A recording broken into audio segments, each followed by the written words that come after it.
मेरी आपकी कृपा से जय हो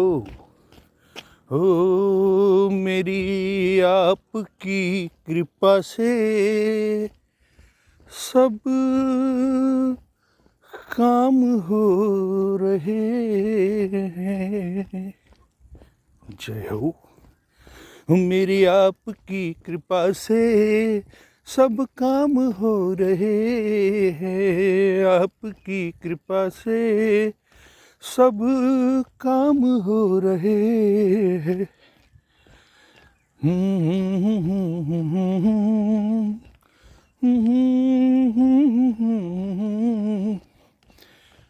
करते हम करते हैं हम की पूजा जिनका नाम हो रहे हैं। मेरी आपकी कृपा से सब काम हो रहे हैं। आपकी कृपा से सब काम हो रहे हैं।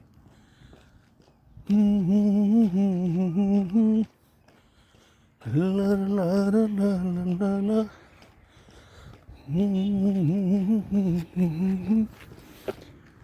बस नाम हो रही हो मेरी आपकी कृपा से सब काम हो रहे हैं। शुभ प्रभात दोस्तों, गुड मॉर्निंग, सुबह का नमस्कार, आधा वर्ष है। साला पिछले 10 दिनों से एक ही बात सुनने को आ रही थी, नया साल आ रहा है, नया साल आ रहा है, नया साल आने वाला है। हैप्पी 31 को कहाँ जाएंगे, क्या करेंगे, कैसे करेंगे, क्यों करेंगे, किस लिए करेंगे, साला किसी पता नहीं है ना। फितरत, इंसानियत, इंसान की फितरत, बस साला कुछ भी हो तो उसके पीछे लग जाओ। हो गया सब, 31 खत्म, आ गया नया साल, हो गई 1 तारीख, आज 2 तारीख हो गई साहब, 2 जनवरी। सुन ले रे भाई, ये जो समय है ना, मैंने पिछली बार भी कहा था, ये समय किसी के लिए नहीं रुकता, ये अपने अनुसार चलते जाता है। ये दिन, ये तिथियाँ, ये घंटे, ये मिनट, ये सेकंड, ये वार, ये तारीखें, ये दिनांक, ये महीने, ये साल, ये सदियाँ, ये सब जो है ना, हमने नाम दिए हैं। ये इसे समय को कुछ लेना देना नहीं है, समय अपने अनुसार चलते जाता है। केवल हमने, हम इंसान ने, हम मानव ने, हमारे जो पूर्वज रहे, उन्होंने इसको कुछ हिस्सों में बांट दिया है ना। सेकंड को पलों को सेकंड में, सेकंड को मिनटों में, मिनटों को घंटों में, घंटों को दिनों में, दिनों में, दिनों को सप्ताह में, सप्ताह को महीनों में, महीनों को वर्षों में, वर्षों को सदियों में, और ये सदियों से चला आ रहा है। तो इसकी तू बेवजह इसको ज़्यादा तवज्जो क्यों देता है, इसमें अपना समय बर्बाद क्यों करता है। अब तुम कहोगे, ओ भाई तू भी तो गया था, तो गया था ना, गया था, मैं परिवार के साथ गया था, छुट्टी थी है ना, मैंने भी एंजॉय किया, लेकिन परिवार के साथ किया और कायदे में किया, और कायदे में किया तो मैं फ़ायदे में रहा। इसके पहले दोस्तों हम कायदे में नहीं थे, और जब कायदे में नहीं थे तो हमने नुकसान भी उठाया है। हाँ, ये आप सबको भी पता है और हमें तो पूरा पता है। तो ये जो चीज़ें होती है ना, जब आदमी किसी लक्ष्मण रेखा को पार करता है तो फिर वो रावण उसको हर के ले जाता है, और ऐसे इस दुनिया में कई रावण पैदा हुए बैठे हैं जो आपके लक्ष्मण रेखा को क्रॉस करने का इंतज़ार कर रहे साहब।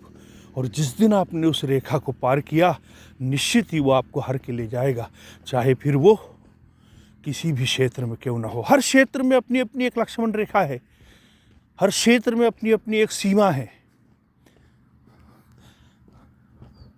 आप उस लक्ष्मण रेखा के अंदर रहोगे तो सुरक्षित रहोगे, आप उस सीमा के अंदर रहोगे तो सुरक्षित रहोगे।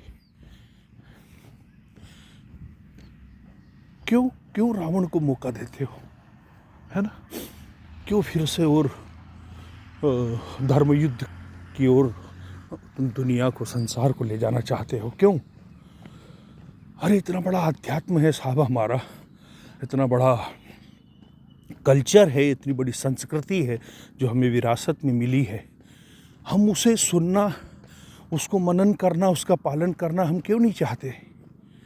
ठीक है, मानव प्रवृत्ति है, कभी वो बहक भी जाता है, कभी डगमगा भी जाता है, तो संभल जाइए ना, मौका मिलेगा आपको।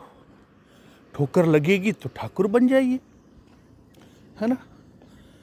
और निरंतर फिर वही करते रहेंगे तो फिर परेशानियां होगी, दिक्कतें आएगी। क्योंकि क्या होता है ना,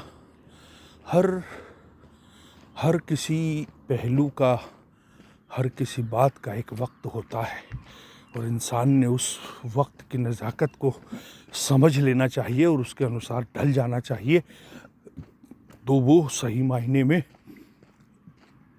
सही व्यक्तित्व लिए हुए व्यक्ति है, सही मायने में उसको संस्कार मिले हैं, वो व्यक्ति है। अरे यार,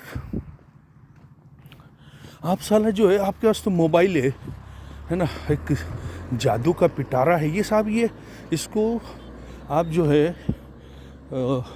अलाउद्दीन का चिराग कह लो, आज का कलयुग का ये अलाउद्दीन का चिराग है। मैं तो इसे ये उपमा दूंगा, अलाउद्दीन का चिराग, है ना?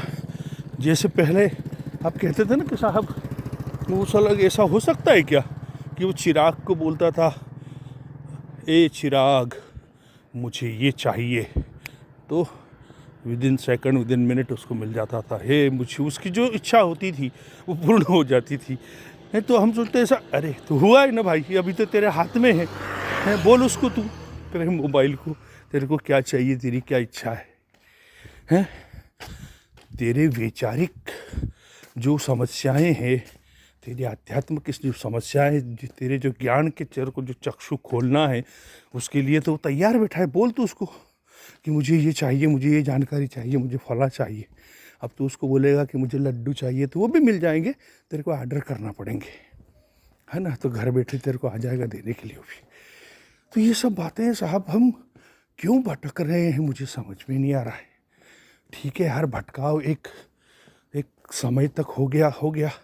अब आप थोड़े से परिपक्व हो गए हो, खासकर जो 40+ 50+ वाले हैं, उनसे मैं निवेदन करूंगा कि वो लोग थोड़ा सा जागृत हो जाए और अपनी कर्तव्य परायणता के साथ साथ कुछ देश के लिए भी चिंतन मनन कर ले, कुछ अपने समाज के लिए भी चिंतन मनन कर ले, कुछ अपने लोगों के लिए भी कर ले। क्योंकि अभी जो वर्तमान की परिस्थितियाँ है ना साहब, थोड़ी सी विकट होती जा रही है। इसको संभालना बहुत ज़रूरी है, इसको उनको समझाना, ये युवा पीढ़ी को समझाना बहुत ज़रूरी है।